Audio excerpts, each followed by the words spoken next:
Bismillahirrahmanirrahim. Assalamualaikum warahmatullahi wabarakatuh.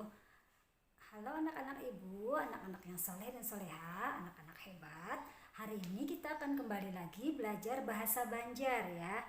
Nah, kalau kemarin kalian sudah mengenal beberapa kosakata bahasa Banjar dalam huruf K, M, N. Nah, sekarang di sini kita akan menggunakan huruf P ya. Nah, kosakata yang diawali dengan huruf P.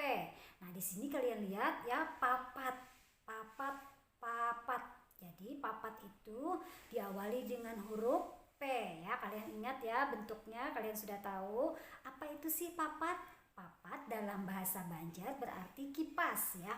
Nah, banyak kosakata yang menggunakan huruf P ya, yang dalam bahasa Banjar bisa kalian lihat di sini ada pagat. Pagat itu artinya putus. Nah, kemudian ada juga kata panat. Panat itu artinya capek ya.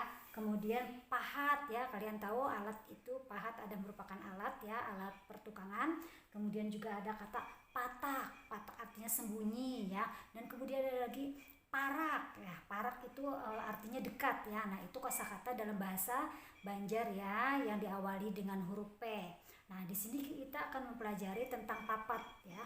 Papat itu adalah kipas ya. Kalian lihat di sini papat diulah matan paikat. Diulah artinya dibikin.